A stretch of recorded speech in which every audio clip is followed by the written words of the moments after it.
అధికారం ఇవ్వడానికి ఆయన ఏం చేశాడు అంటే ప్రతి మనుషుని కొరకు మరణము అనుభవించున్నట్లుగా క్రీస్తు మన కొరకు జన్మించాడు. Praise the Lord. రోమపత్రిక 5వ అధ్యాయం అపరాధ మూలమున వచ్చినదై మనుషులకందరికీ శిక్ష విధి కలుగుటకు ఎలాగూ కారణమాయనో అలాగే ఒక్క పుణ్యకారము వలన కృపాదానము మనుషులందరికీ జీవప్రదమైన నీతి విధింపబడుటకు కారణమైన. గట్టిగా చెప్పగట్టు.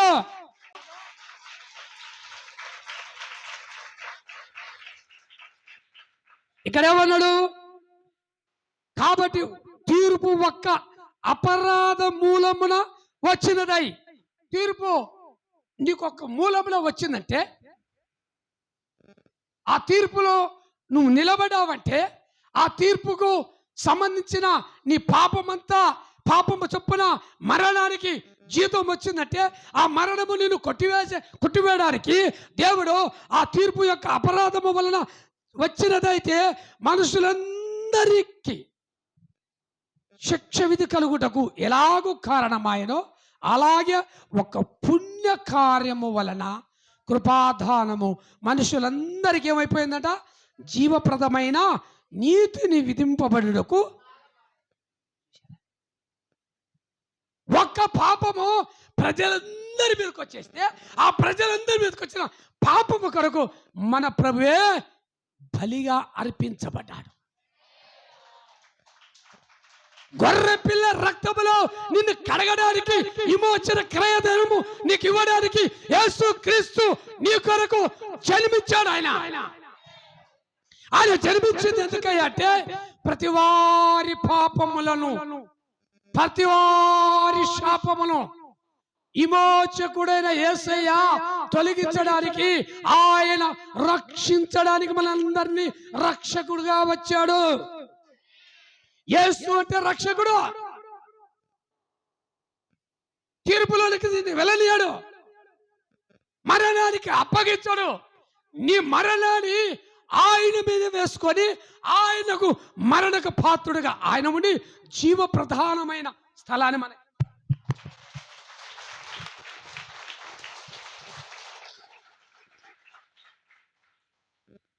అదే రోమపత్రికలో 8వ అధ్యాయంలో ఒక మాట 32వ వచనంలో చదవాలి.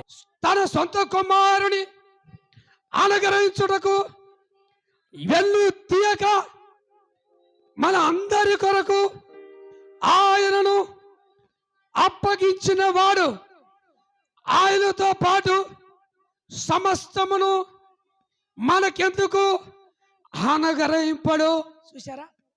దేవాది దేవుడు సర్వాధికారి దేవుని కుమారుడైన తన కుమారుని ఏం చేశాడు? ఎవరికి అప్పగించాడు? చెప్పండి, ఎవరికి అప్పగించాడు? తన సొంత కుమారుని అనుగ్రహించడానికి వెనుక తీయలేదట. తన సొంత కుమారుని అనుగ్రహించాడు. దేనికంటే మన పాపముల నిమిత్తం బలి. మన పిల్లలు ఇస్తామా బలి? చెప్పండి, ఇస్తామా? సిలువ వేస్తామా? మన పిల్లలు వేస్తామా? మన పిల్లలు సిలువ వేయం కదా. కానీ ఏకైక కుమారుడు, తన దేవునికి ఉన్న కుమారుడు ఒక్క కుమారుడే. ఆ ఏకైక కుమారుడు అద్భుతీయ కుమారుని ఎక్కడికి అప్పగించాడు? శాపగ్రస్తమైన సిలువకు అప్పగించడానికి యేసు జన్మించాడు. Praise the Lord. కాబట్టి తన సొంత కుమారుని అనుగ్రహించుటకు వెనుక తీయలేదు కనుక మనందరి కొరకు ఆయనను అప్పగించిన వాడు. మనందరి కొరకు గొర్రె పిల్లని దహన బలి, పాప పరిహారార్థ బలి, ప్రాయచిత్తార్థ బలి. నీ శాపము పోవాలంటే, నీ పాపము పోవాలంటే, జన్మ పాపము కర్మ పాపము పోవాలంటే క్రీస్తు రక్తము భూమి మీద ఒలికించబడాలి. గొర్రె పిల్ల రక్తము ఒలికించబడాలి. ఆ గొర్రె పిల్లలే యేసు మన కొరకు జన్మించాడు. ఆ జన్మదినము ఈరోజు ప్రపంచమంతా ఆనంద కేకలతో ఉంది. Praise the Lord. Praise the Lord. ఈరోజు నా ఇంట్లో నా యేసు జన్మించాడు. Praise the Lord. నా ఇంట్లో నా యేసయ్య జన్మించాడు. ఇలా నాకు ఆనందం, సంతోషం, సర్వ సంపదల గని నా ఇంట్లో ఉంది. నీ దగ్గర కోట్లు కోట్లు కోట్లు లక్షలు, నీ దగ్గర సర్వం సమస్తమైన ఆస్తి ఉండొచ్చు, కానీ నాకు ఆస్తి లేదు. నా ఆస్తి నా యేసయ్య. నా కుటుంబానికి ఆదరణకర్త నా యేసయ్య. నా కుటుంబాన్ని పరిపాలించే అధిపతి. నీ ఇంటికి ఎవరున్నారో తెలియదు, కానీ నా ఇంటికి అధిపతి అయిన యేసు